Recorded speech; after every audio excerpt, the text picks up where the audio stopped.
고디의 야매조역 중산간 괴의 구성 산과 산이 겹쳐져 있는 모습입니다.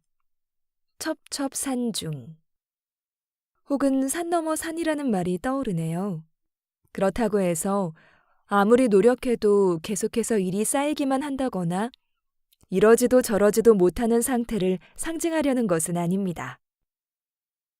그보다는 산이라는 괴가 나타내는 의미 자체를 보다 강조해서 나타내고 있다고 볼 수 있겠습니다. 산은 움직이지 않고 제자리에 멈춰져 있는 힘입니다. 산은 튼튼한 기반을 바탕으로 높이 쌓여 있는 모습을 가지고 있습니다. 이러한 현재의 자신의 모습에 만족하고 더 많은 욕심을 부리는 대신에 제자리에 멈추어 서서 앞으로 다가올 때를 기다리는 모습을 그리고 있습니다. 그렇다고 그냥 대책 없이 제자리에 퍼져 앉아 있는 것은 아닙니다. 산은 끊임없이 하늘을 바라보고 하늘을 향해 상승하는 힘이기도 합니다. 산을 따라서 걸어 올라간다면 점점 더 높은 곳을 향하여 나아갈 수 있겠지만 하늘에 닿을 때까지 계속해서 위로 올라가는 것은 불가능합니다. 자신의 한계에 대해서 정확히 인식하고 그 꼭대기에서 멈춰 설 수 있는 지혜를 가져야 할 것입니다. 전반적인 의미 바로 앞에 중뇌진의 괴에서는 천둥번개가 우리의 삶을 흔들고 움직이게 하였습니다. 그렇지만 중뇌진의 마지막 효의 설명에서 이야기한 것처럼 우리가 언제까지나 두려움과 위기를 느끼면서 움직일 수만은 없습니다. 따라서 중뇌진 다음에 오는 중산간의 괴는 다시 서서히 움직임을 멈추는 모습을 그리고 있습니다. 멈춰선다는 것이 꼭 도전을 포기하는 것을 의미하지는 않습니다.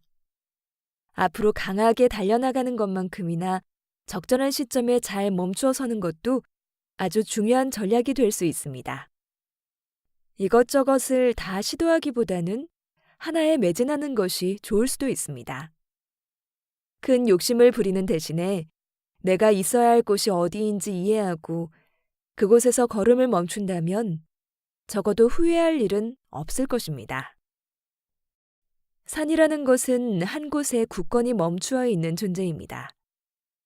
주변 환경이 아무리 변화하고 수많은 유혹이 있다 하더라도 그런 것에 흔들리지 않고 분수를 지키며 자신에게 주어진 일을 꿋꿋하게 처리하다 보면 처음에는 크게 두각을 나타내지 않을지 모르지만 오랜 시간이 지나 경험이 쌓이고 나면 그 분야에서 최고의 경지에 도달할 수 있게 되기도 합니다. 물론 내가 있어야 하는 위치라는 것이 언제나 한 가지로 결정되는 것은 아닐 것입니다. 어떤 경우에는 산에 올라가다가 지쳐 포기하느니 아예 시작하지 않는 것이 좋을 수도 있을 것입니다. 또 어떤 경우에는 높은 산 꼭대기에 올라가 다시 내려오기 전에 최고의 상태에서 딱 멈추는 것이 좋을 수도 있습니다.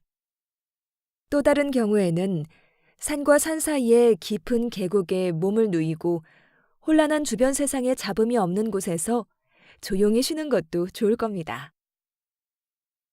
이렇게 이번 괴에서는 언제 어떻게 멈춰 서는 것이 나에게 가장 적절한 것인가에 대해서 한 번쯤 깊이 생각해 보면 좋을 듯합니다. 그 과정에서 무엇보다 중요한 것은 내가 영원히 달려나갈 수 없고 내 욕심처럼 무한히 올라갈 수 없다는 것을 인정하는 것이 선행되어야 하겠죠.